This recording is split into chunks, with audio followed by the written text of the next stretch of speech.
আমরা যখন পড়াশোনা করছি তখন আমরা 10 কিলোমিটার পায়ে হেঁটে গেছি, নদী পার হয়ে তারপর স্কুলে পৌঁছায় খোলা আকাশের নিচে বসে মাঠের পরে বসে তারপর ক্লাস করছি। এমনও দিন গেছে বৃষ্টিতে ভিজে রোদে পুড়ে ক্লাস করছি। তোদের মতন আমাদের ক্লাসরুম ছিল না, চেয়ার টেবিল ছিল না, ঘাসের উপরে বসে আমরা ক্লাস করছি। তোদের মতন এত অ্যাভেলেবেল আমাদের বই খাতা ছিল না।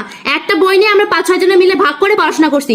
বই ছিঁড়ে গেছে, তারপরে আমরা সেলাই টেলাই করে তারপরে পড়াশোনা করছি। আর সন্ধ্যা হলে আমরা সবাই মিলে গলা ফাটাই ফাটাই পড়তাম, যাতে অন্য কেউ শুনে বলতে পারে যে ওই দেখ পড়তেছে।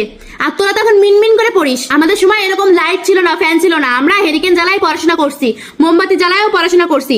ঘেমে পুরো টপ টপ করে ঘাম পড়তেছে, নিচে বই খাতা সব ভিজে যাচ্ছে, ড্রেস ভিজে যাচ্ছে, তাও আমরা পড়া ছাড়ি নাই। বৃষ্টির দিনে বৃষ্টিতে ভিজে ভিজে স্কুলে গেছি, তারপরে রোদের ভিতরে কড়া রোদের ভিতরেও স্কুলে গেছি।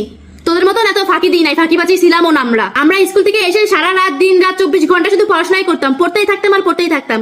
তোদের মতন কি আমরা 24 ঘন্টা মোবাইল ভিতরে ঢুকে থাকতাম?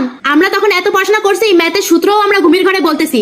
আর তোদের এখন ম্যাথের সূত্র জিজ্ঞাসা করলে তোরা বলতেই পারিস না, ম্যাথের সূত্র কও জানিস না তোরা। এই যে আমাদের রোজার ঈদ গেছে, কুরবানি ঈদ গেছে, আমাদের স্কুল ছুটি দিত বুঝছিস, কিন্তু তাও আমরা পড়াশোনা চাইতাম না। স্কুল বন্ধ কি হয়েছে, বাসায় পড়বো।